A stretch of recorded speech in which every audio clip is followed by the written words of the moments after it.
What's up guys, I'm Chris and you're back at FlyRyde. We're gonna go over all of the steps involved in potting these Ghozt sequential modules. That's gonna be the resin coating that protects it from static shock and all sorts of little damage that can happen.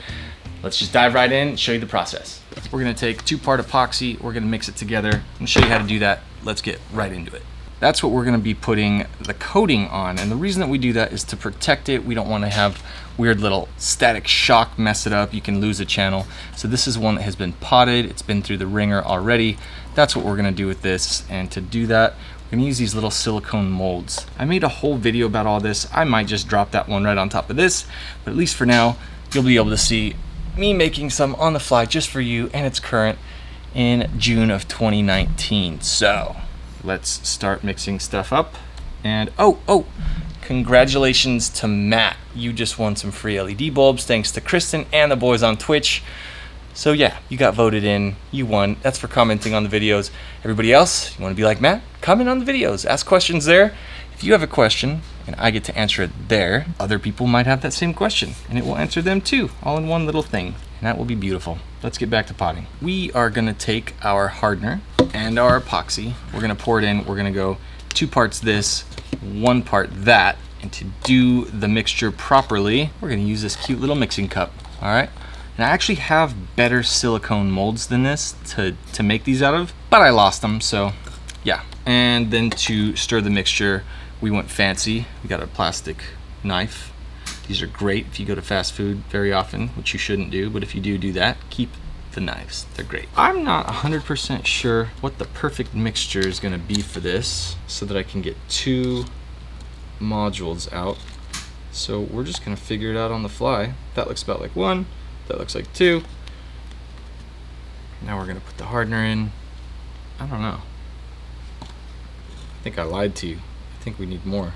All right, so this number here is 30 cc's. The next one up is 50 cc's. If I wanna go all the way up to where it needs to be, that's gonna be 45. Right in between this mark and that mark. That should be perfect. It's pouring, here it comes. I think that was good. Here we go. Just gonna mix this up. So I have been mixing like a madman. I think everybody's ready to see me pour this thing. So, one little thing I didn't do yet, and I'm glad I remembered. I barely remembered. So I don't want that mixture to get in where these pins are at.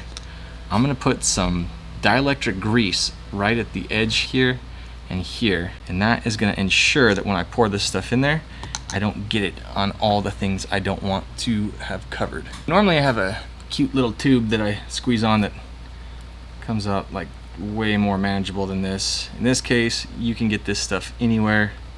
This is Permatex dielectric grease. So what I want to do is put a little dabby. Ugh, it's like extra greasy. God, I hate this stuff. It is so gross. If this fails, and if the epoxy runs to the inside, you're ruined and you have to start all over. Just kidding.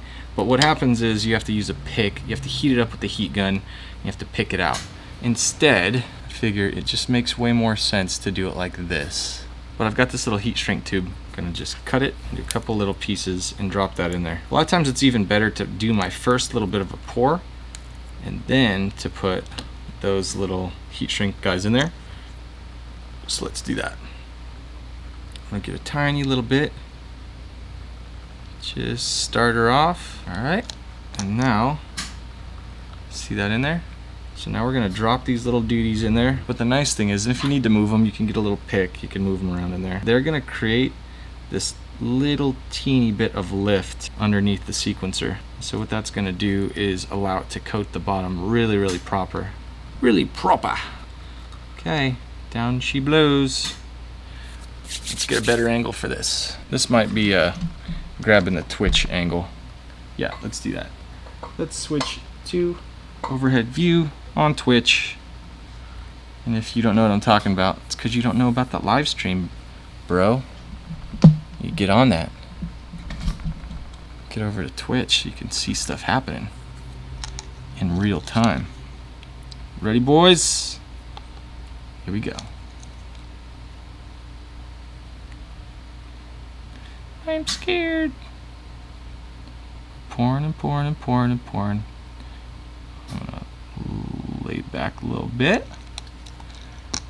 Gonna give a little wiggle.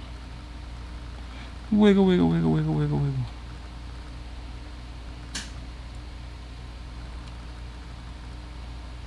And so this is nice because I can see the grease inside of the duty. But what I don't see is the epoxy in there, inside of that header. So that was tight. That was a job well done. Good and faithful servant. I need to work on stuff so that I hear that one day. Not always doing my best, I have to say. So I did have this project that I was trying to work on before. I was like, maybe I can run wires individually to this Ghozt module instead of using the 28-pin header like normal.